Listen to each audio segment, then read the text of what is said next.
I've got loads of pains down here, but at the same time, I'm sort of like, I'm alive, you know. Long COVID is a difficult post-viral syndrome that seems to have a number of underlying mechanisms and cause a really wide range of symptoms. I can't hold things, I can't open things. Yeah. Like I look normal, but I feel like my body is like totally breaking down inside.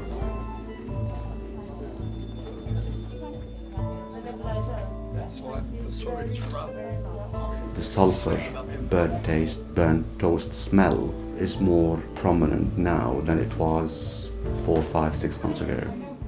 I just held her hand. No, I was telling her how much I loved her. How fatigued would you say your legs are? They are exhausted. It's actually really upsetting. You're worried about if and when you'll be able to go back to work, if and when I'll be able to pick up my kids again and play with them normally.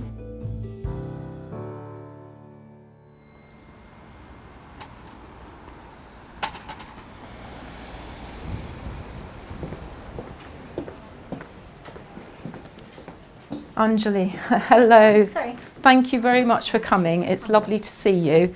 I'm Dr. Melissa Heitman and I'm a consultant respiratory physician at UCLH, and we're in our post-COVID clinic where we see patients referred either by their GP with post-COVID complications or patients who've been discharged from our hospital after a severe illness with COVID. So I remember you had COVID back in October. So in the beginning, I think I mentioned to you, I thought it was muscular because I'm normally quite active and I'd been lying in bed for so long. Maybe about a fortnight or 3 weeks later, it was so bad I thought I was having a heart attack. I can't write. Like I tried to write a wedding anniversary card to my husband. It took me about 40 minutes. And I can't hold things. I can't open things. Like my parents live in Canada. Yeah. I can't hold my phone to FaceTime with them. Okay. I can't rub my son's back when I'm putting him to sleep. Yeah. And in your questionnaire, you also talked about fatigue, palpitations, muscle aches, joint aches, tummy pain, diarrhea, and I think I ticked everything. Sorry. Things have not been good, and that's really familiar for us as post-COVID doctors, that people have a large number of symptoms. Hi Larry, do you want to come on in? Yeah. Grab a seat for me. Thank you. Larry, I'm Charlotte, I'm one of the physiotherapists. Hi, Charlotte. We actually met a long time ago, didn't we, when you were on Queen Square. Yeah, on the intensive care unit. I was so indeed. It's very nice to see you today. Thank you. Now, how have you been since you went home? I've made reasonably steady progress since then. The only real issue I've got is the mobility one. Yeah. But even that, considering when I was first transferred from Queen Square to St Pancras for the rehabilitation, Yeah. I was having to be hoisted Yeah. from bed to wheelchair, and I couldn't even, I couldn't stand up, and I couldn't certainly move at all, I couldn't walk at all. I mean, when I'm walking, I sort of walk as if I've had a few, as if I've... So your balance is still a bit impaired it's still then, a is little, it? oh yeah. Which isn't a great look at sort of 8:30 in the morning. I'm sure.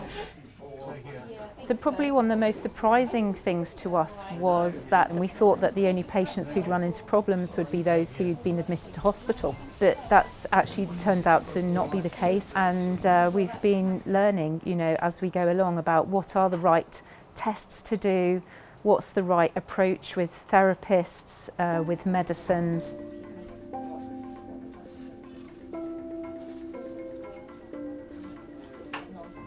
You might want to take your coat off. Oh, okay. Okay, ready, steady, go. 1, 2, 20, 21, and stop. Second time. What does it smell like, President? Sambuca and honey.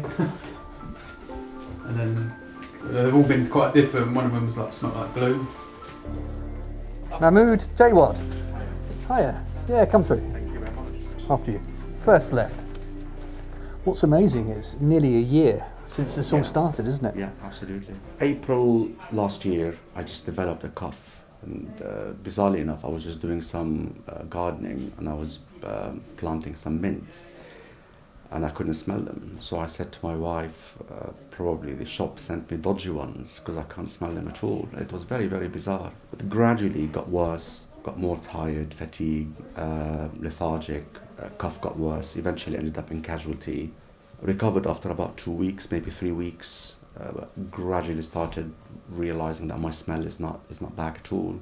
What I've noticed recently is the sulfur, burnt taste, sort of burnt toast smell is more prominent now than it was 4, 5, 6 months ago. I work in the medical profession, and I often, if I'm getting near my clients, I could smell body odor or their feet. I can't smell it at all, which is, and this is advantageous in a way. Sorry, patients.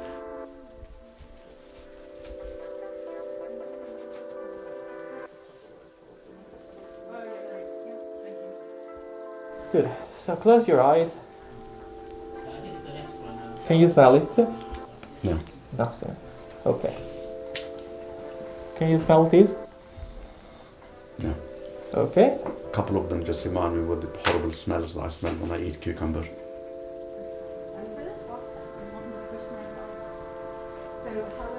So we're going to start at one end, Yeah, and then you're going to walk all the way down to the corridor to the other end, yeah. turn around, come Yeah. back. The aim of the test is to walk as far as you can, so as I'll many go. laps in 6 minutes. So therefore, Go hard. quite fast. But I don't want you running. 3, 2, 1, go.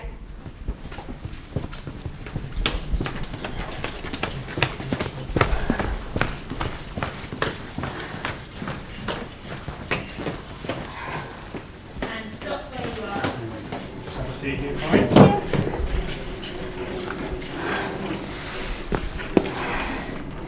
Right now, right at the very end when you stop, how would you rate your breathing, your breathlessness on that scale?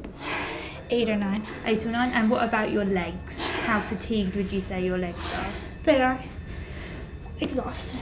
It's actually really upsetting. On that scale of 0 to 10, so 0 nothing, 10 the worst 10. you could imagine. 10. Like I look normal, but I feel like my body is like totally breaking down inside. And I know like people would see other people walking this and think like, oh, you know, she can walk, like she's, you know, but for me it's not the same.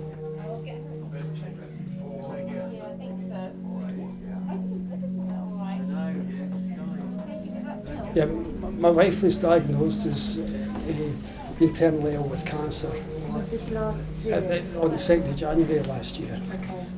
And then round about the middle of March, I began to feel really unwell.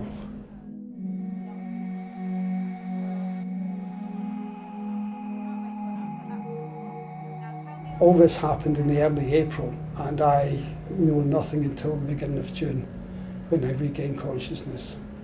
But then once I started to recover, I recovered very quickly, speaking to my wife 3 or 4 times a day.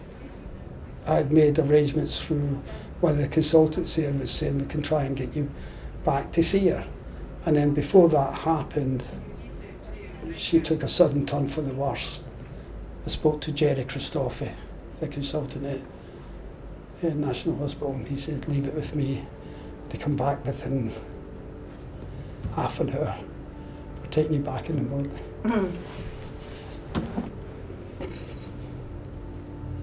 Took me back to see her, and they had to send a nurse as well in case to look after me, because technically I was still very seriously ill. But I spent about 2 hours with her. The ambulance people just went off and said, take as long as you want, and they just held her hand, spoke to her for about 2 hours, just talking nonsense, telling how much I loved her. It was the very best ethos of the National Health Service. It was almost like the reason why it was founded. It was a demonstration of that, and I'll always be so grateful to everyone at Queen Square for what they They've done for the kindness and the compassion that they showed. It was incredible. It was incredible. And I'll never forget that. And my wife, she died the following morning. She died the next morning. Yeah. If I reflect back what we thought we would find at the beginning compared to what we've actually found now, sort of we're nearly a year down the line, it's a real surprise. Typically the patients going home from hospital, if they get the right rehabilitation support, are getting better and better as time goes on. Whereas a patient with that long COVID pattern, who may never have been into hospital, can actually have a much more difficult journey. Yes, guys, thank you. What I hope is going to get better going forward is that we'll recognise it more quickly, get the right tests done earlier on and get the treatment strategies right earlier on, because I think it really does make a difference to the longer term outcome.